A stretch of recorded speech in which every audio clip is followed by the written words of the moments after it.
दोस्तों 5 अगस्त मंगलवार के दिन यहाँ पर श्रावण माह के शुक्ल पक्ष की एकादशी तिथि यानी कि पुत्रदा एकादशी का अत्यंत ही पावन दिन पड़ने जा रहा है, जिसका बहुत ही बड़ा और विशेष महत्व होता है। और ऐसा दिन पूरे साल में केवल एक बार ही आता है। शास्त्रों में ऐसा वर्णित है कि जो भी मनुष्य इस एकादशी तिथि के दिन सूर्य भगवान की पूजा उपासना करता है एवं जल में उन्हें ये गुप्त चमत्कारी चीज मिलाकर अर्पित करता है, ऐसा व्यक्ति अपने जीवन में हर भौतिक सुख सुविधाओं को प्राप्त करता है। साथ ही शास्त्रीय मान्यता है कि इस दिन पुत्र प्राप्ति अथवा संतान की सकुशलता एवं तरक्की के लिए कुछ विशेष मगर बेहद ही सरल उपाय किए जाते हैं, जिसके बारे में हम आपको बताने वाले हैं। भगवान श्री सूर्य नारायण जी की कृपा से होगी आपकी सभी मनोकामना पूर्ण मिलेगी, सभी कष्टों परेशानियों से सदा के लिए मुक्ति। भगवान श्री हरि विष्णु एवं माता लक्ष्मी जी की कृपा से आपके जीवन में इतना धन बरसेगा कि आप हो जाएंगे मालामाल धनवान, करोड़पति। दोस्तों, हमारे हिंदू धर्म में अगर कोई सबसे पवित्र एवं पावन पुस्तक है जिसे स्वयं भगवान की वाणी कहा जाता है तो वह वेद है। हमारे संस्कृति में कुल 4 वेदों का वर्णन है और इन सभी 4 वेदों में भगवान श्री सूर्य नारायण के महत्व का वर्णन है। यजुर्वेद में कहा गया है कि सूर्य भगवान के नेत्र हैं, यानी कि भगवान सूर्य की मदद से समस्त सृष्टि को संचालित करते हैं। वहीं अथर्व वेद में सूर्यदेव को हृदय की दुर्बलता हरने वाला बताया गया है, यानी कि अगर किसी व्यक्ति को हृदय संबंधित बीमारी है और वह भगवान श्री सूर्य की नियमित रूप से पूजा अर्चना करते हैं तो ऐसे लोगों के हृदय रोग समाप्त हो जाते हैं और वे लंबी आयु तक स्वस्थ रहते हैं। सूर्य पुराण के अनुसार सूर्य को ही समस्त जगत की उत्पत्ति का एकमात्र कारण निरूपित किया गया है और उन्हीं को संपूर्ण जगत की आत्मा तथा ब्रह्म बताया गया है। सूर्य पुराण के अनुसार समस्त सृष्टि का सृजन भगवान श्री सूर्य ने ही किया है और वही इसका पालन भी करते हैं। इसलिए प्रत्येक मनुष्य को अपने जीवन में नियम पूर्वक प्रतिदिन भगवान श्री सूर्य को जल अवश्य अर्पित करना चाहिए। लेकिन अगर प्रतिदिन जल देना संभव ना हो तो किसी खास दिन जैसे कि पुत्रदा एकादशी के अवसर पर भगवान श्री सूर्य को जल अवश्य ही अर्पित करना चाहिए। आज की इस वीडियो में हम आपको भगवान श्री सूर्य नारायण को जल अर्पित करने के फायदे के बारे में बताने वाले हैं। साथ ही हम आपके जीवन से जुड़ी हुई तमाम परेशानियों के बारे में भी इस वीडियो में जिक्र करने वाले हैं, जिसका निवारण आप इस श्रावण माह के शुक्ल पक्ष की एकादशी तिथि यानी कि पुत्रदा एकादशी के दिन सूर्य भगवान को सिर्फ 1 लोटा जल चढ़ाकर कर सकते हैं। तो दोस्तों, यह वीडियो आपके लिए एवं आपके पूरे परिवार के हर एक सदस्य के लिए अत्यंत ही महत्वपूर्ण होने वाली है।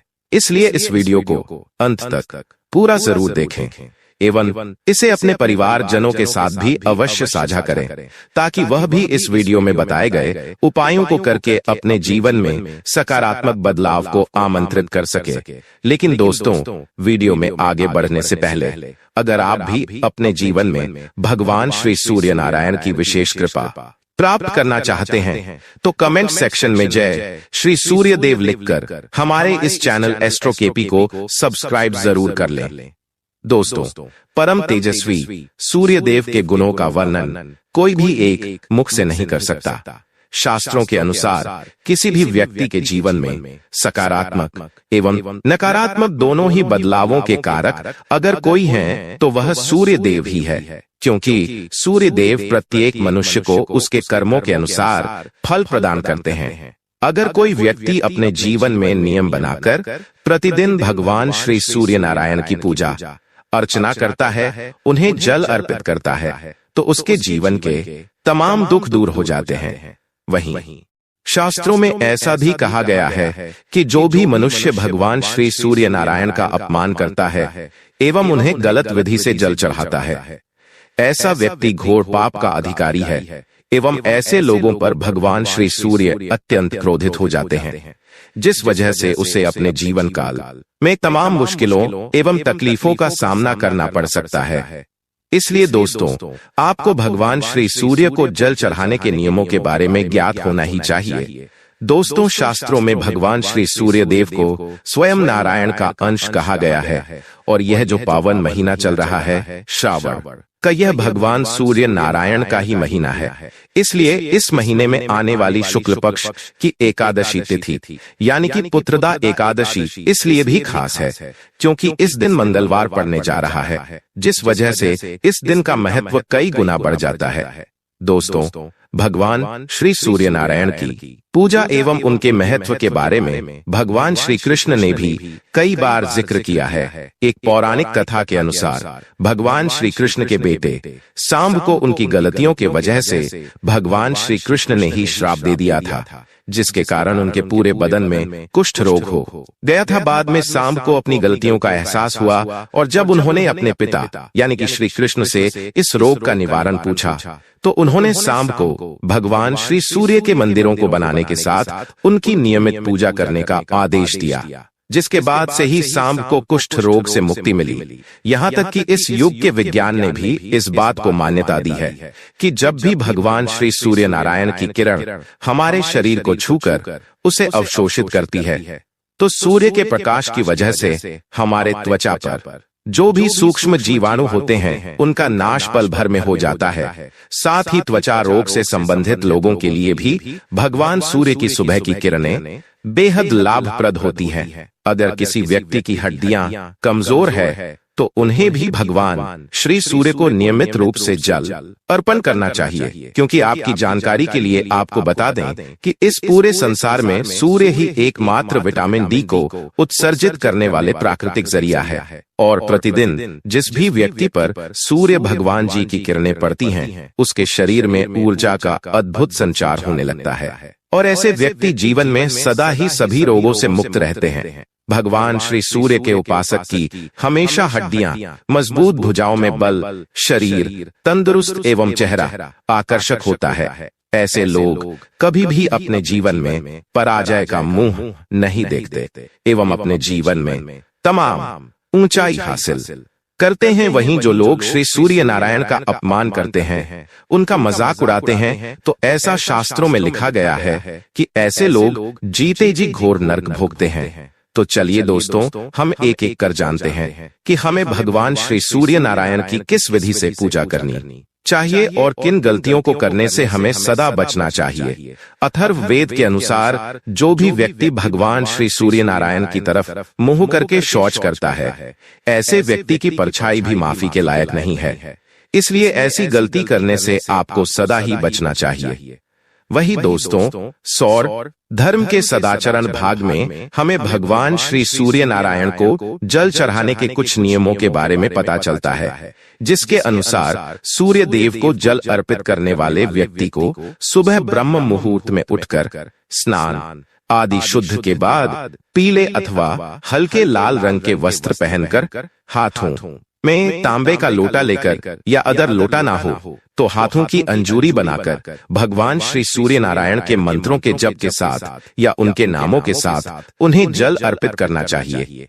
जल अर्पित करने के दौरान हमें इस बात का विशेष रूप से ध्यान रखना चाहिए कि जो जल आप सूर्य देव जी को अर्पित कर रहे हैं उसके छींटे आपके ऊपर न पड़े, क्योंकि ऐसा अगर होता है तो इसे भगवान श्री सूर्य नारायण का अपमान समझा जाता है। इसी के साथ दोस्तों, जब भी आप भगवान श्री सूर्य नारायण को जल अर्पित कर रहे हो तो आपको इस बात का भी ध्यान रखना चाहिए कि जिस भी लोटे से आप भगवान सूर्य को जल अर्पित कर रहे हैं उस लोटे में आपके अंगूठे स्पर्श नहीं होने चाहिए, और अगर आप अपने हाथों से जल अर्पित कर रहे हैं तो आपके हाथों की तर्जनी उंगली और अंगूठा आपस में संपर्क में नहीं आने चाहिए, क्योंकि उंगली और अंगूठे के मिलन से राक्षसी मुद्रा का निर्माण होता है और हमें राक्षसी मुद्रा में कभी भी श्री सूर्य को जल अर्पित नहीं करना चाहिए। चलिए दोस्तों, अब हम जानते हैं कि इस मंगलवार पुत्रदा एकादशी के दिन सूर्य देव को जल चढ़ाने वाले लोटे में वह कौन सी चीज आपको मिलानी है, जिसे मिलाने के बाद आपकी जिंदगी बदल जाएगी। दोस्तों, आज की इस वीडियो में हम जिन उपायों के बारे में आपको बताने वाले हैं, यह उपाय कोई मामूली उपाय नहीं है, बल्कि दुनिया भर के तमाम ज्योतिष इन उपायों को अनुभूत सफल उपाय बताते हैं। इसलिए दोस्तों, बहुत ही ध्यानपूर्वक इन उपायों को आप सुनिए। हो सके तो आप कॉपी कलम लेकर इन उपायों को एक जगह नोट कर लें। तो चलिए जानते हैं इन उपायों के बारे में। अगर आपका मन एकाग्र नहीं है और आप किसी भी कॉम्पिटिटिव एग्जाम की तैयारी कर रहे हैं, या फिर आप स्कूल कॉलेज स्टूडेंट हैं और आपके मार्क्स अच्छे नहीं आते, तो आपको इस श्रावण मास के शुक्ल पक्ष की एकादशी से शुरू कर प्रतिदिन भगवान श्री सूर्य नारायण को जल देने वाले लोटे में नीले रंग का गुलाल मिलाकर अर्पित करना चाहिए। ऐसा करने से आपकी एकाग्रता शक्ति में जबरदस्त वृद्धि होगी और जो भी पाठ का अध्ययन आप करेंगे वह पाठ आपको तुरंत ही कंठस्थ हो जाएगा। दोस्तों, हमारे शास्त्रों में हमें इस बात का वर्णन मिलता है कि भगवान श्री सूर्य अतुलित बल बुद्धि एवं पराक्रम के देवता है। श्री हनुमान जी महाराज को सूर्य देव ने ही शिक्षा दी, इसलिए हनुमान जी के गुरु सूर्य देव ही हैं। इसी वजह से जो भी मनुष्य भगवान श्री सूर्य की नियमित रूप से पूजा करता है एवं इस श्रावण एकादशी के दिन उन्हें एक लोटा जल अर्पित कर देता है, तो उसके ऊपर भगवान बजरंग बली और सूर्य देव दोनों की कृपा बरसती है। इसके अलावा दोस्तों, जिन भी माता बहनों के पुत्र नहीं हो रहे, ऐसी माता बहनें पुत्र प्राप्ति की कामना हेतु भगवान सूर्य को जल अर्पित करने वाले लोटे में यह एक खास एवं गुप्त चमत्कारी चीज 5 अगस्त पुत्रदा एकादशी के दिन मिला दे। ऐसा करने से आपको निश्चित रूप से 41 दिनों के अंदर कोई ना कोई शुभ समाचार सुनने को मिलेगा, क्योंकि प्राचीन समय से ही पुत्र प्राप्ति हेतु महिलाएं भगवान श्री सूर्य नारायण की पूजा अर्चना करते आ रही हैं। एक पौराणिक कथा के अनुसार महर्षि कश्यप की पत्नी अदिति को भगवान श्री सूर्य नारायण के पूजा उपासना के बाद ही तेजस्वी पुत्र की प्राप्ति हुई थी। बस आपको करना यह है कि आपको इस पुत्रदा एकादशी तिथि के दिन से शुरुआत कर भगवान श्री सूर्य को जल देने वाले लोटे में थोड़ा देसी गाय का शुद्ध घी एवं दूध डाल लेना है, और फिर आपको ओम सूर्याय नमः ओम भास्कराय नमः मंत्र का निरंतर जाप करते हुए इस जल को सूर्य देवता को अर्पित करना है। ऐसा लगातार 41 दिनों तक करने से आपको निश्चित ही फल मिलेगा। ये उपाय माताएं अपने संतान की रक्षा के लिए भी कर सकती हैं। इसी के साथ दोस्तों, अब हम आपको कुल ऐसी 8 चीजों के बारे में बताने वाले हैं जिन्हें कि अगर आपने सूर्य भगवान को जल देने वाले लोटे में 5 अगस्त पुत्रदा एकादशी के दिन मिला लिया तो निश्चित रूप से आपको इसका शुभ फल प्राप्त होगा। लेकिन उससे पहले अगर आप भी अपने जीवन में भगवान सूर्य की कृपा पाना चाहते हैं तो कमेंट में जय श्री सूर्यदेव लिखकर हमारे इस चैनल एस्ट्रो केपी को सब्सक्राइब जरूर कर ले। दोस्तों, हमारे शास्त्रों में सूर्य को जल चढ़ाने के कई वैज्ञानिक एवं आध्यात्मिक लाभ बताए गए हैं, जिन्हें कि हम आज के इस वीडियो में एक एक कर जानने का प्रयास करेंगे। दोस्तों, सूर्य भगवान को जल अर्पित करने का सबसे पहला लाभ तो यह होता है कि सूर्य भगवान को जो व्यक्ति नियमित रूप से प्रतिदिन जल अर्पित करता है, उसकी आंख की रोशनी हमेशा तेज रहती है। वैज्ञानिकों ने भी ऐसा माना है कि सुबह के वक्त जो सूर्य की किरणें होती हैं, वह हमारे आंखों के लिए बेहद लाभदायक होती है। दोस्तों, सूर्य के प्रकाश की वजह से ही हमें इस पृथ्वी पर दिखती है। शायद आपने पढ़ा भी होगा कि सूर्य से जो प्रकाश निकलती है वह 7 रंगों की होती है, और अगर हम सूर्य को एक सीधी धारा में जल अर्पित करते हैं तो सूर्य का प्रकाश उस जल से होकर हमारे आंखों पर एवं हमारे शरीर पर सकारात्मक प्रभाव डालता है।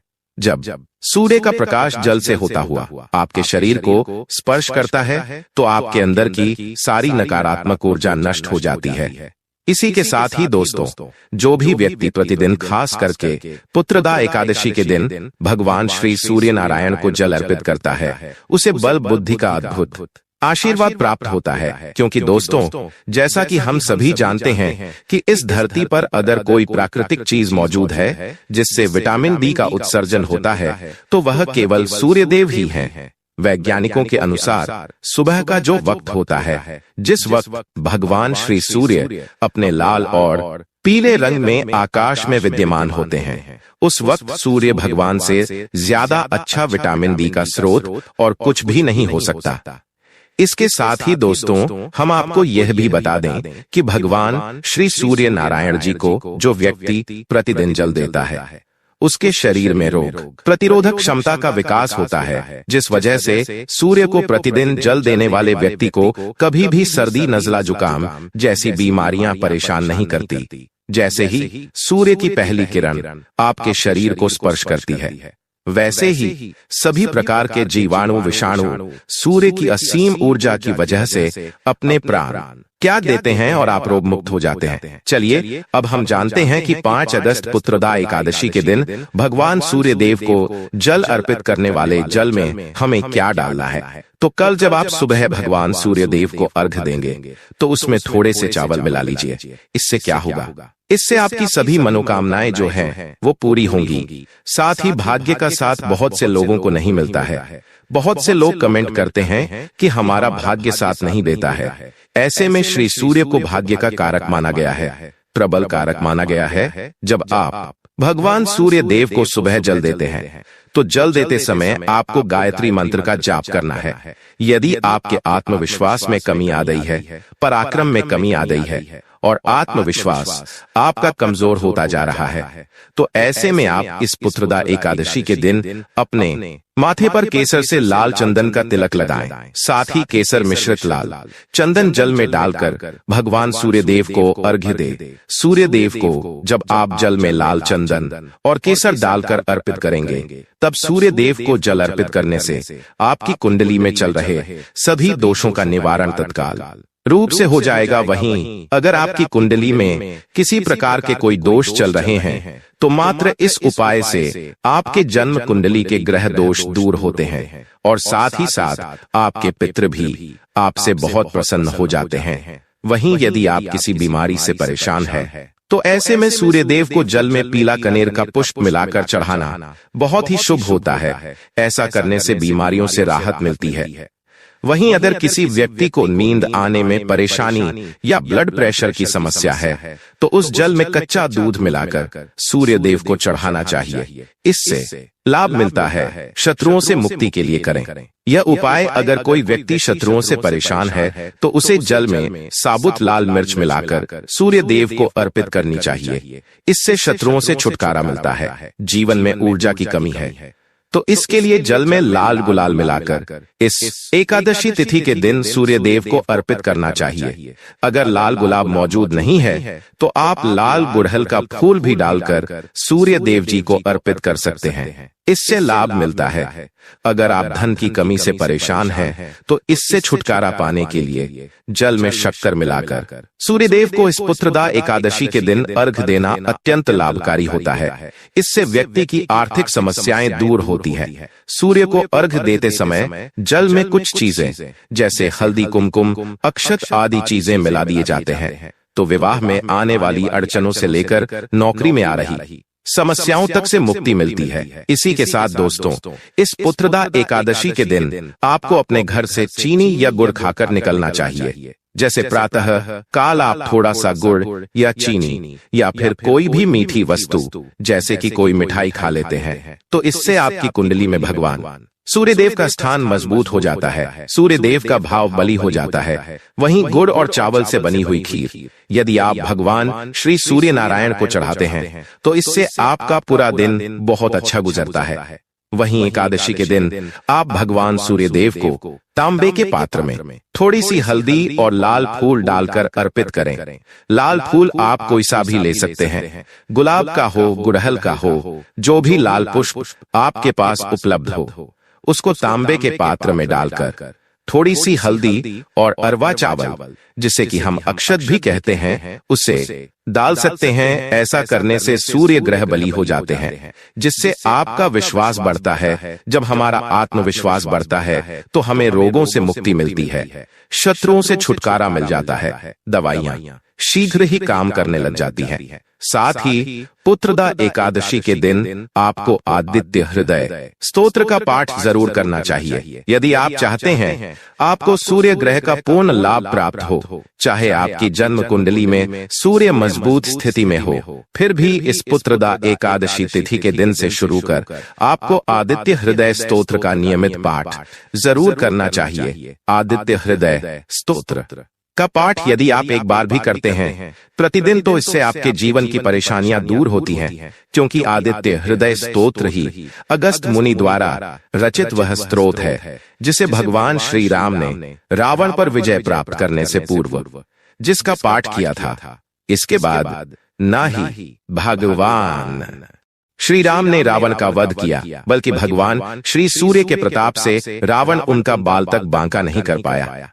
दोस्तों, अगर कोई भी आपकी विशेष मनोकामना है तो यह उपाय जरूर कीजिए जो हम आपको बता रहे हैं, जिसे कि आपको कल यानी कि 5 अगस्त पुत्रदा एकादशी तिथि के दिन करना है। लेकिन उससे पहले दोस्तों, अगर आपने अभी तक इस वीडियो को लाइक नहीं किया है तो एक लाइक अवश्य कर दें। तो दोस्तों, पद्म, स्कंद और विष्णु धर्मोत्तर पुराण एवं श्रीमद् भागवतम के अनुसार श्रावण माह की एकादशी पर आपको कैसा खाना घर में कभी नहीं बनाना चाहिए, यह भी जानेंगे। मान्यता अनुसार जो भी व्यक्ति यह एक चीज गलती से भी एकादशी तिथि के दिन खा लेता है, उसके द्वारा किए गए सभी पुण्य कर्म छिन्न हो जाते हैं, जिसके वजह से उन्हें अपने जीवन में संकटों परेशानियों का सामना करना पड़ता है। साथ ही जाने 5 अगस्त पुत्रदा एकादशी के दिन एवं 6 जुलाई पारण पर आपको ऐसा क्या खाना चाहिए एवं भगवान को ऐसी कौन सी चीज का भोग आपको लगाना चाहिए जिससे कि आप पूरे साल स्वस्थ निरोगी जीवन जिएं एवं आपके और आपके संपूर्ण परिवार के ऊपर भगवान लक्ष्मी नारायण जी की कृपा बनी रहे। दोस्तों, आगे बढ़ने से पहले आपसे रिक्वेस्ट करते हैं कि वीडियो को लाइक जरूर करिएगा, दोस्तों को शेयर कर दीजिएगा और कमेंट बॉक्स में जय श्री लक्ष्मी नारायण अवश्य लिखना, जिससे कि माता लक्ष्मी की कृपा सदैव आप और आपके परिवार पर बनी रहे। तो दोस्तों, अब जानते हैं पुत्रदा एकादशी पर ऐसी क्या चीज है जो आपको जरूर खा लेनी चाहिए, जिससे आपके जीवन से समस्त परेशानियां दूर हो और धन सुख संपत्ति ऐश्वर्या से आप परिपूर्ण हो, पुत्र की प्राप्ति हो, संतान का मंगल हो, संतान के जीवन में कभी कोई परेशानी ना आए। इसलिए हर एक माता पिता को इस एक विशेष चीज का सेवन इस एकादशी तिथि पर जरूर कर लेना चाहिए। विशेषकर पुत्र की कामना रखने वाले माता पिता को इस दिन अनार का सेवन अवश्य करना चाहिए। शास्त्रों में अनार को प्रजनन और संतान वृद्धि का प्रतीक माना गया है। साथ ही कुछ ऐसी चीजें भी हैं जो आपको घर में पुत्रदा एकादशी पर भूलकर भी नहीं बनानी चाहिए। आइए जानते हैं उनके बारे में। दोस्तों, इस एकादशी तिथि पर जब आप भगवान श्रीमन नारायण और माता लक्ष्मी जी की पूजा करें तो भोग प्रसाद में उन्हें ऋतु फल का भोग अवश्य लगाएं। ऋतु फल यानी कि अभी के मौसम अनुसार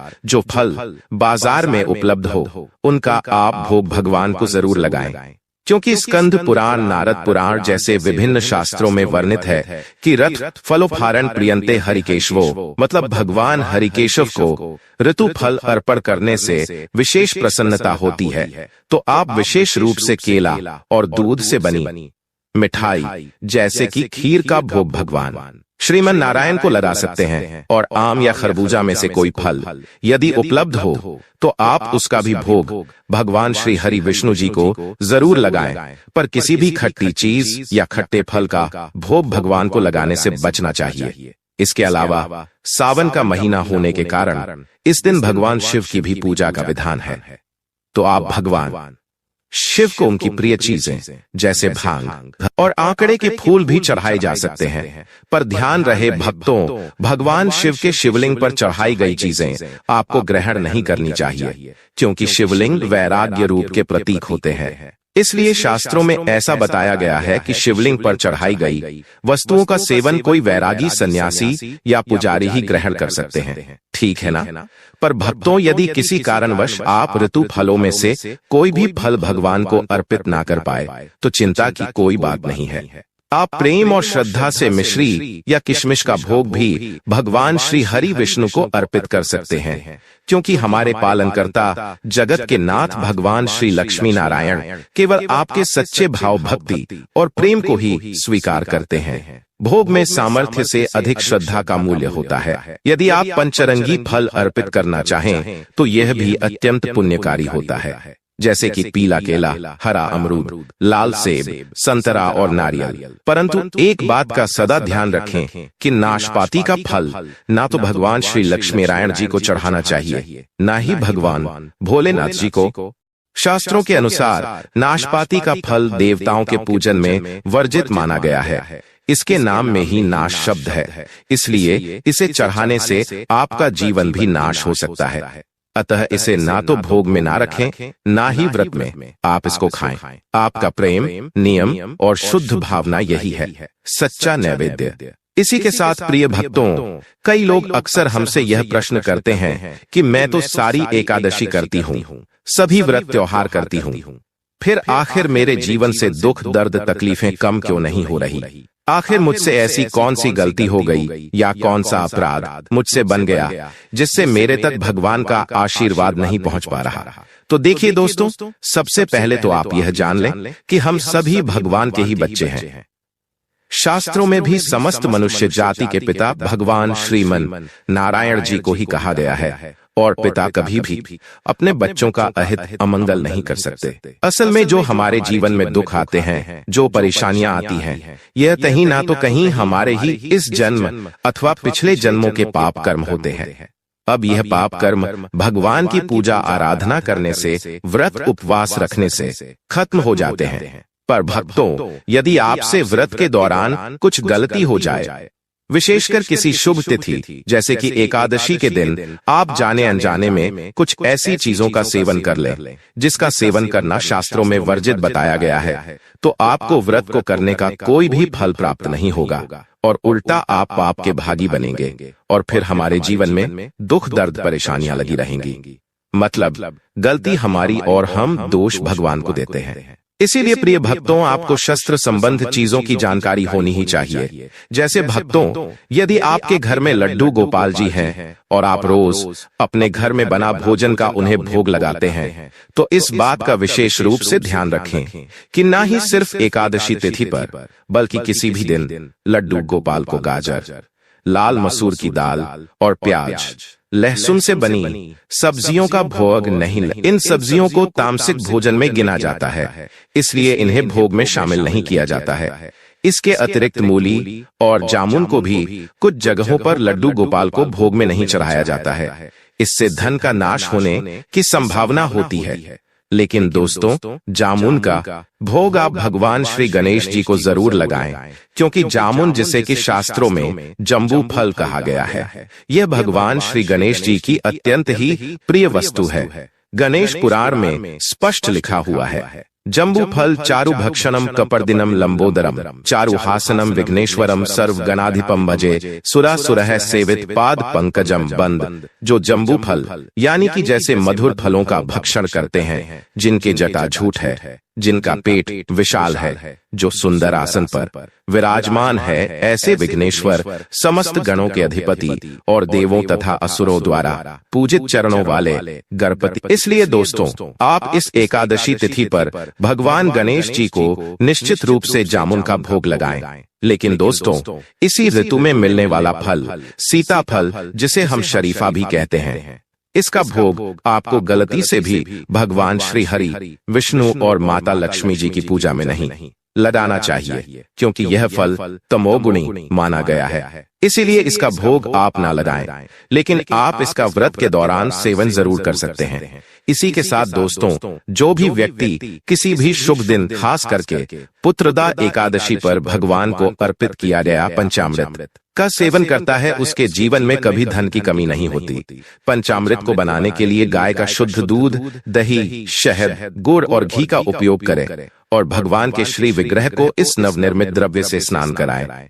फिर इस द्रव्य को एक पात्र में इकट्ठा कर एक तसली की पत्ती डालकर घर के सभी लोग इसे ग्रहण करें। मान्यता है कि भगवान के पंचामृत को ग्रहण करने वाले लोग कभी भी आकस्मिक दुर्घटना के शिकार नहीं होते, पर आपको सिर्फ भगवान श्री हरि, विष्णु जी या उनके अन्य रूपों के तारणामृत को ग्रहण करना चाहिए। भगवान भोलेनाथ के ऊपर चड्डी चरणामृत को आप ग्रहण ना करें।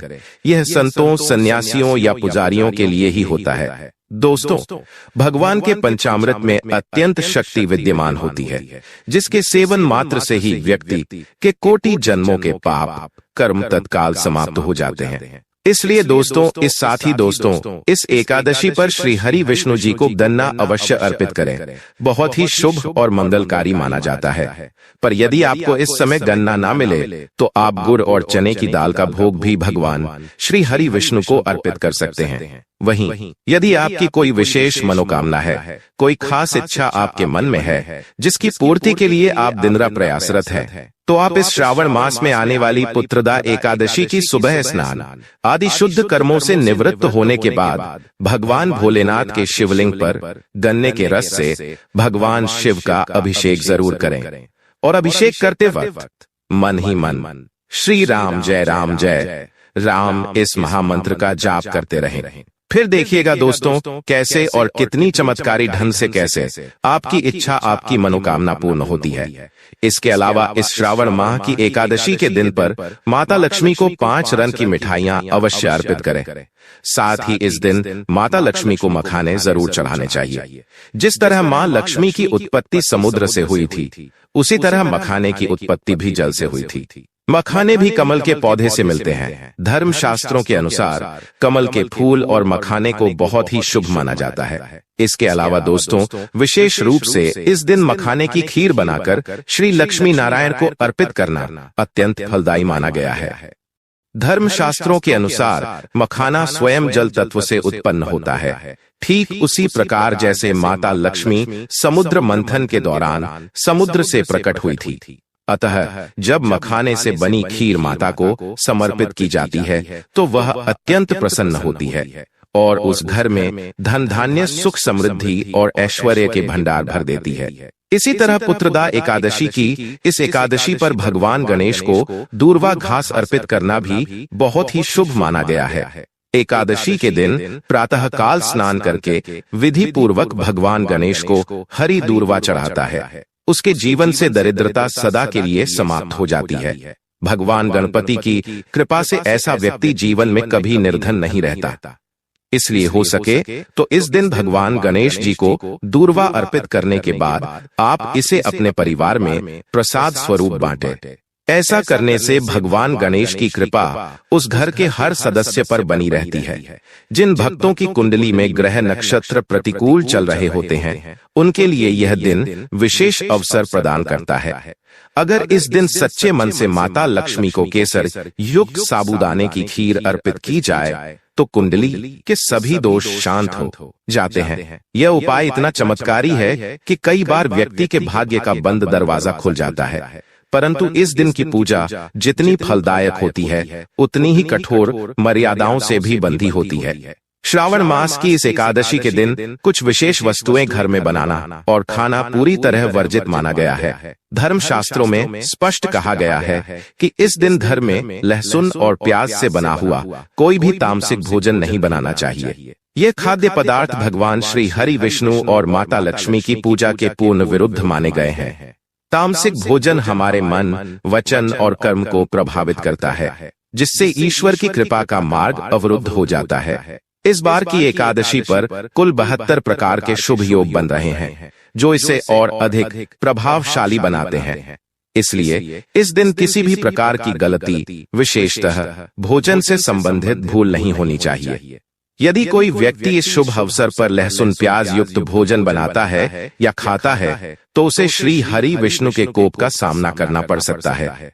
क्योंकि दोस्तों, प्याज और लहसुन की उत्पत्ति राहु और केतु के रक्त एवं अस्थि से हुई थी, जिसकी वजह से इनमें तमोगुण सबसे अधिक मात्रा में होता है। इसलिए भले ही यह जमीन में आलू के जैसे उगते हो, लेकिन इनका भगवान को भोग लगाना और भक्ति मार्ग में चल रहे वैष्णवों को ग्रहण करना निषेध माना गया है, क्योंकि यह मन को अशांत और कामी बनाते हैं। साथ ही साथ दोस्तों, शास्त्रों के अनुसार नारियल को श्रीफल कहा गया है। श्री यानी माता लक्ष्मी, यानी इसे माता लक्ष्मी का ही फल कहा गया है। पुत्रदा एकादशी पर सूखा नारियल को कद्दूकस कर दूध और मिश्री में मिलाकर एक विशेष भोग बनाया जाता है। इसे श्रीफल खीर भी कहते हैं। यह श्री हरि को अत्यंत प्रिय मानी गई है, तो आप इसका भी भोग लगा सकते हैं। इससे आपको निश्चित रूप से धन लाभ प्राप्त होगा। पर यदि आप अस्वस्थ हैं या किसी भी कारणवश भगवान के लिए बताए गए भोग की व्यवस्था नहीं कर पाते हैं, तो भी आपको डरने घबराने की आवश्यकता नहीं है। आप इस दिन अपने घर में खुद के लिए जो भी भोजन बनाएं, उसे ही भगवान श्री हरि विष्णु और माता लक्ष्मी जी को अर्पित कर दें। पर उस भोजन में लहसुन प्याज नहीं होना चाहिए और ना ही उस चूल्हे पे या उस पात्र यानी कि बर्तन में कभी नॉनवेज बना या खाया। दया हो, है ना? तो इस बात का आपको ख्याल रखना है। चलिए दोस्तों, अब हम कुछ ऐसे कार्यों के बारे में जानते हैं जिन्हें आपको इस एकादशी तिथि पर भूलकर भी नहीं करनी चाहिए। पहली और सबसे बड़ी गलती शुद्धता की अनदेखी। इस दिन सूर्योदय से पहले उठकर शुद्ध स्नान करना अनिवार्य है। यदि आपके पास गंगा जल हो तो उसे स्नान जल में मिलाएं। यह शरीर की नहीं आत्मा की भी शुद्धि करता है। लेकिन जो लोग देर से उठते हैं, बिना स्नान किए पूजा करते हैं या पूजा में अशुद्ध वस्त्र पहनते हैं, वे पुण्य के अधिकारी नहीं बन पाते। शास्त्रों में कहा गया है, अशुनव देवानाम पूजा कुर्यात कथंचन, अर्थात जो अशुद्ध होता है वह देवताओं की पूजा नहीं कर सकता। वहीं दोस्तों कहते हैं, जैसे अन्न वैसा मन। अगर इस दिन कोई व्यक्ति प्याज, लहसुन, मांस, अंडा, शराब या बासी भोजन का सेवन करता है, तो समझ लीजिए उसने अपने पुण्य कर्मों पर स्वयं ही कुठाराघात किया है। ये सब तामसिक आहार हमारे भीतर क्रोध, लोभ, मोह, काम और आलस्य को जन्म देते हैं और यही वे तत्व हैं जो मनुष्य को लक्ष्मी कृपा से दूर कर देते हैं।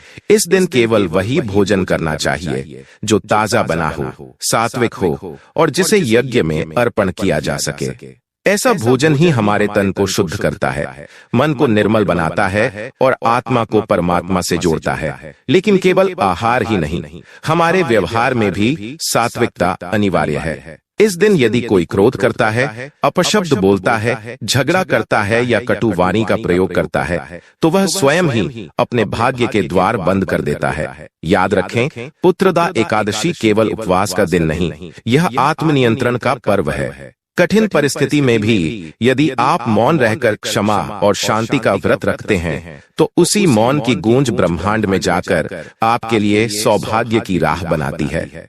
अनेक लोग इस दिन पीपल और तुलसी जैसे पवित्र वृक्षों का पूजन करते हैं, लेकिन अनजाने में कुछ बड़ी भूल कर बैठते हैं। शास्त्रों के अनुसार दोपहर 12 बजे से लेकर शाम 4 बजे तक पीपल में स्वयं ब्रह्मा जी का वास रहता है। इस समय स्पर्श करना, जल देना या पूजन करना निषेध माना गया है। इसी प्रकार तुलसी माता को भी दोपहर के बाद स्पर्श नहीं करना चाहिए। ऐसे पवित्र वृक्षों के पूजन में अनुशासन का उल्लंघन करने से पुण्य की जगह पाप लग जाता है। मनुष्य का पहला मंदिर उसका घर होता है। इस दिन घर को साफ, सुव्यवस्थित और पवित्र रखना अत्यंत आवश्यक होता है। गंदगी, अस्त व्यस्त वस्त्र, जूते, चप्पल का मंदिर या रसोई के पास पड़ा होना, ये सब लक्ष्मी के आगमन में बाधा उत्पन्न करते हैं।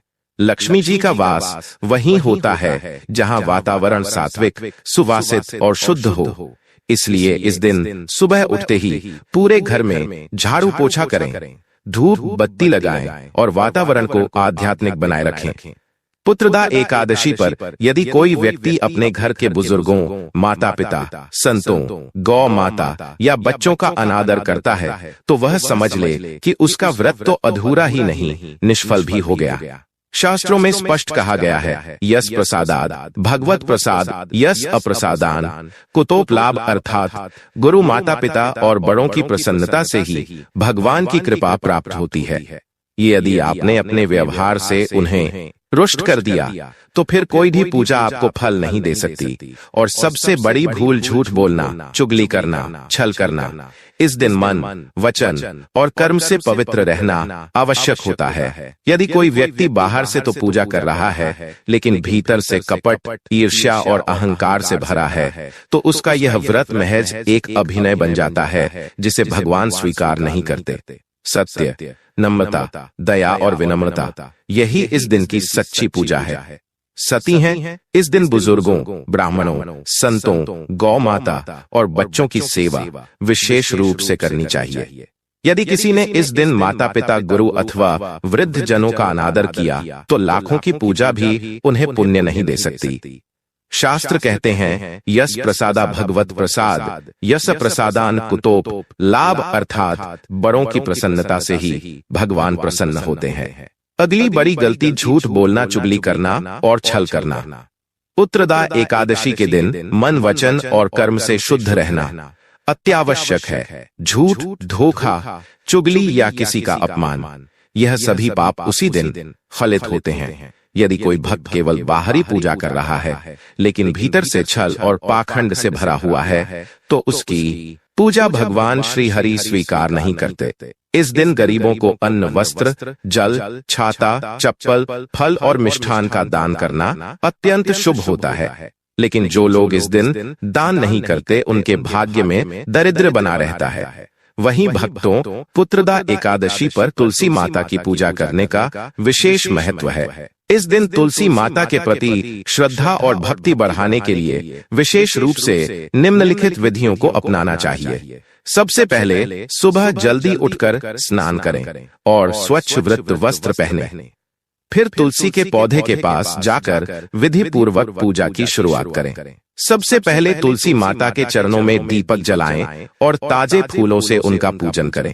साथ ही अगर घर में नजर दोष या नकारात्मकता बढ़ गई है तो पुत्रदा एकादशी के दिन तुलसी का जल घर के सभी हिस्सों में छिड़के, विशेष रूप से पूजा स्थल, रसोई घर और शयन कक्ष में। यह जल घर के वातावरण को शुद्ध करता है और उसमें शुभता का वास करता है। पर तुलसी माता के पत्ते आपको एकादशी के दिन नहीं बल्कि शनिवार को ही तोड़कर रख लेना है, क्योंकि एकादशी के दिन तुलसी माता को स्पर्श भी नहीं किया जाता और एकादशी के एक दिन पूर्व रविवार का दिन पड़ रहा है और रविवार के दिन भी तुलसी माता की पत्तियां और मंजरी नहीं तोड़े जाते। इसके अलावा एकादशी के दिन तुलसी माता के साथ साथ भगवान विष्णु का भी पूजन करना चाहिए। विशेष रूप से रात्रि के समय भगवान विष्णु का रात्रि जागरण करके पूजा करना और मंत्रों का जाप करना। साथ ही तुलसी के पौधे के आसपास घी का दीपक रखें और नियमित रूप से उसका पूजन करें। इस दिन के व्रत और पूजा से भगवान विष्णु की विशेष कृपा प्राप्त होती है और जीवन में सुख समृद्धि का वास होता है। पुत्रदा एकादशी के दिन किसी भी मनुष्य को मांसाहार का सेवन भूलकर भी नहीं करना चाहिए। साथ ही साथ इस दिन मदिरा पान करने से भी बचना चाहिए। पुत्र प्राप्ति के लिए शास्त्रों में कई दिव्य उपाय, व्रत, स्तोत्र और मंत्रों का उल्लेख मिलता है जो श्रद्धा, नियम और संयम पूर्वक किए जाएं तो निश्चित रूप से संतान सुख की प्राप्ति होती है। यहाँ हम एक अत्यंत प्रभावशाली उपाय विस्तार से बता रहे हैं जिसे पुत्रदा एकादशी, सोमवती अमावस्या, गुरुपुष्य योग या किसी भी शुभ तिथि पर किया जा सकता है। यह उपाय विशेष रूप से उन दंपतियों के लिए है जो लंबे समय से संतान की प्रतीक्षा कर रहे हैं। सुबह ब्रह्म मुहूर्त में स्नान करके स्वच्छ वस्त्र धारण करें और पूर्व दिशा की ओर मुख करके घर के पूजा स्थल में शुद्ध गाय के घी का दीपक जलाएं। एक ताम्र या पीतल की थाली में भगवान श्री नारायण, माता लक्ष्मी और माता देवकी का चित्र या मूर्ति रखें। उनके समक्ष पीले पुष्प, फल, केला, नारियल, तुलसी दल और पंचामृत अर्पित करें। अब एक शांत चित्त से नीचे दिए गए अत्यंत प्रभावकारी पुत्र प्राप्ति मंत्र का जाप करें। देवकी सुत गोविंद वासुदेव जगतपते देहि में तनयन कृष्ण त्वामहा शरणं गतः। यह मंत्र पद्म पुराण और नारद पुराण दोनों में वर्णित है। इसका अर्थ है, हे देवकी नंदन श्री कृष्ण, हे वासुदेव, हे जगत के पालनहार, मैं आपकी शरण में हूँ, मुझे पुत्र रत्न की कृपा करें। इस मंत्र का रोजाना 108 बार जप करें और अंत में भगवान को तुलसी पत्र समर्पित करके उनसे संतान की कामना करें। इसके अतिरिक्त एक विशेष उपाय यह भी है कि आप श्री सूक्त का पाठ करें और उसमें पुत्र पौत्र सुखन देहि वाली भावना रखें। साथ ही संतान प्राप्ति हेतु विशेष रूप से पुत्रदा एकादशी व्रत करें और उस दिन विष्णु सहस्त्र नाम का पाठ करें। यदि आपकी श्रद्धा गहरी हो तो आप निम्न घरेलू उपाय भी करें।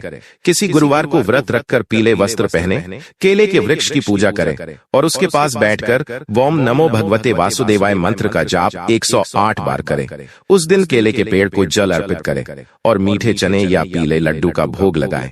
यह उपाय संतान के द्वार खोलने वाला माना गया है। शास्त्रों में यह भी कहा गया है कि यदि कोई स्त्री श्रावण शुक्ल पक्ष की पुत्रदा एकादशी का व्रत विधि पूर्वक करे और रात्रि जागरण के साथ भगवान विष्णु की कथा सुने तो उसे निःसंदेह श्रेष्ठ संतान की प्राप्ति होती है। भविष्य पुराण में स्पष्ट कहा गया है, पुत्रार्थी या स्त्री यदि एकादशी मुपोष्य चे विष्णो पूजन मायत्ता सुतन प्राप्नोति निश्चितम, अर्थात जो स्त्री पुत्र प्राप्ति की कामना से एकादशी का व्रत करके भगवान विष्णु का पूजन करती है उसे निश्चित रूप से संतान की प्राप्ति होती है। इसलिए संयम, श्रद्धा और नियम पूर्वक जब व्रत, जप और आहार को संतुलित किया जाता है तो भगवान की कृपा से संतान का सुख अवश्य मिलता है।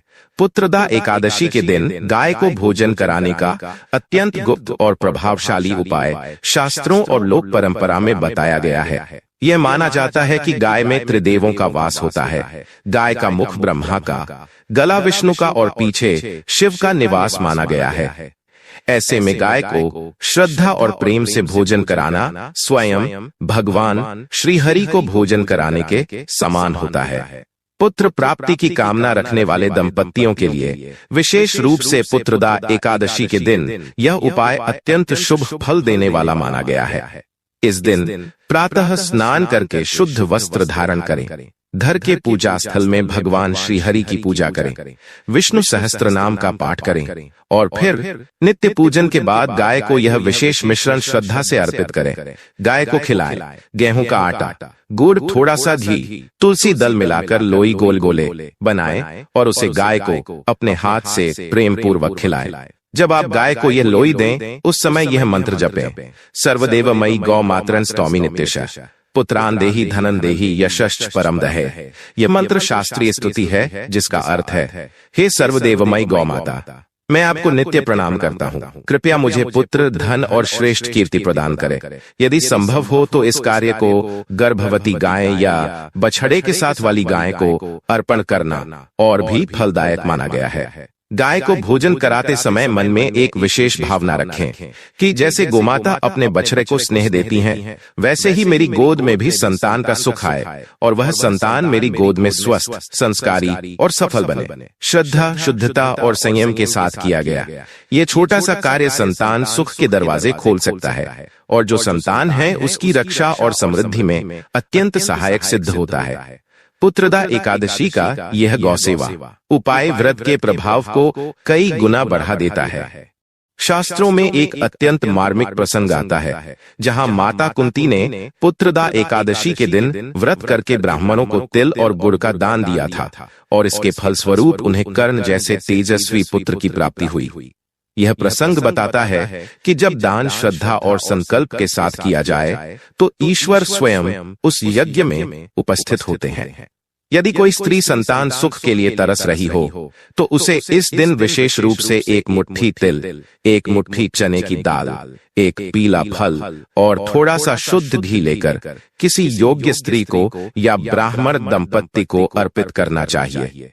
दान के समय मन में यह भावना होनी चाहिए कि हे प्रभु, जैसे यह दान किसी की भूख को शांत करे वैसे ही मेरी गोद भी संतति से परिपूर्ण हो। दान केवल धन या वस्तु का नहीं होता, वह भाव का होता है। पुत्रदा एकादशी जैसे दिन पर यदि दंपत्ति संतान की कामना से सात्विक भावनाओं के साथ जो कुछ भी अर्पण करते हैं, चाहे वह छोटा हो या बड़ा, वह उन्हें निश्चित ही पुण्य फल देता है और भगवान विष्णु की कृपा से उनके जीवन में संतान सुख की ज्योति प्रकट होती है।